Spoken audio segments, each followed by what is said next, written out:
Hello everyone and welcome back to our channel. My name is Femke from Fame to the Fiction on Instagram and Bookish Buddies over on Twitter. And today I am here with my DesertAthon TBR.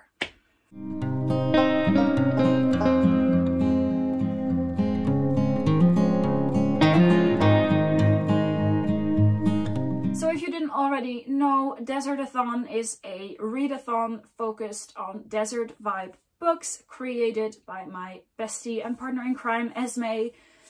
If you want to, you can look up the announcement video for this year's version on our channel. It's called The Sultan's Quest. And for this readathon, for the long route, which I am doing, there are 7 prompts. I should also mention this is a team-based readathon. There are 3 teams. The first is Team Wanderer, which is hosted by Esmay. Then the second is The Merchants, which is hosted by Mariana from Lucifer's Library. And the third is The Assassins, and that is me, yours truly. So if you haven't decided on a team yet, you are very welcome to join my team, obviously. But you should definitely choose the team that feels best for you. Every team has their specific ability, basically. For the Assassins, you can stab the issue. So there's that. Like I said, for more information, please go watch Esmay's announcement video. She explains everything a lot better than I can. So I actually did not use my ability when creating my TBR. Halfway through the month, I might decide to use that ability if it doesn't suit me, but we'll see about that. But first, let's get into the books. So the first prompt is to dig up an old book, or in other words, to read a book that you've had on your shelves forever. And for this prompt, I decided to read Empire of Sand by Tasha Suri. This has been on my shelves for a long time. So this came out in 2017, and I think I may have bought it in early 2018. So this has been on my shelves for at least 4 to 5 years, let's say.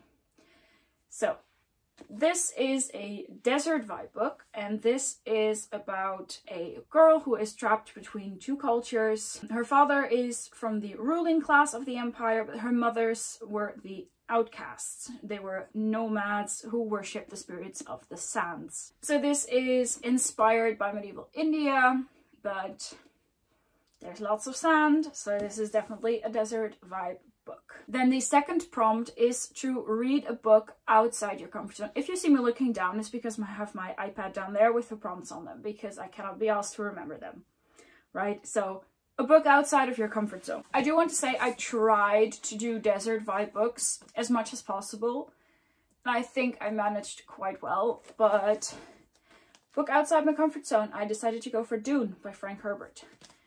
This is a chunky fellow. This is a science fiction book set on a desert planet. This is very political. I tend not to really like political books, but we'll see. Like I said, I am going for this for a book outside my comfort zone, mostly because it is so big and I am currently very much intimidated by large books. It is political. It is sci-fi. Then the next prompt is to read a comfortable read. That could be anything, however you want to interpret a comfortable read. If you are comfortably reading Les Miserables, by all means, go ahead. I chose The River of Silver by S.A. Chakraborty, which is quite short. It is a collection of some short stories set in the world of the David trilogy after the events of the original trilogy. The David trilogy is one of my favorite series ever, so I am very excited to give this a go. I was very excited to hear about this coming out, so let's hope it is indeed comfortable and not heartbreaking. Then the next prompt is a quick read, and for that I chose The Eye of Ra by Ben Gardner. This was a gift from Cleo from Bemused Bookworms, so thank you so much, Cleo, for gifting this to me. This is a middle grade about 2 kids who end up accidentally ending up in ancient Egypt. That is basically all I know about this book, but you know, Egypt, lots of sand, definitely a desert vibe book. So yeah, I just think, pyramid. I just think there are not enough books inspired by ancient Egypt, not enough good books inspired by ancient Egypt, I should say. So I'm very excited to give this one a go. Then the next prompt is to read a book with a gorgeous cover, and for that I chose The Daughters of Izdihar, I think it's pronounced Izdihar, by Hadir Esmay. I know nothing about this. It has a gorgeous cover. Excuse you.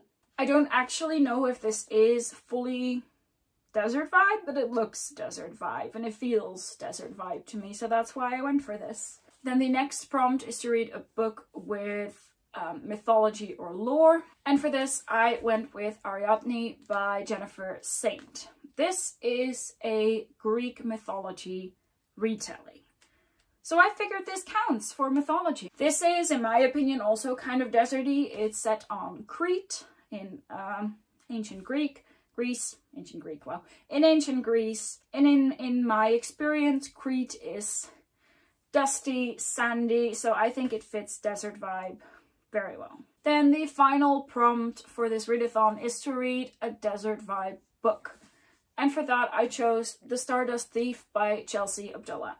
Again, I have no clue what this is about. I do know this is about sultans, which to me immediately makes me think of the Middle East, basically. Sand, desert. That's why we went for this. That's it. No deep thought process going on, just I think this is desert vibe. So there you have it. This is my DesertAthon TBR. This video is quite short, but then again, not all videos have to be very long in my opinion. I am very excited for this readathon to start and to dive into some new desert vibe books. Let me know down in the comments if you are also participating, and if you are, what team you decided to join. If you liked this video, please consider giving it a thumbs up and hitting the subscribe button if you want to. I want to thank you guys so much for watching, and I will see you in the next one. Bye!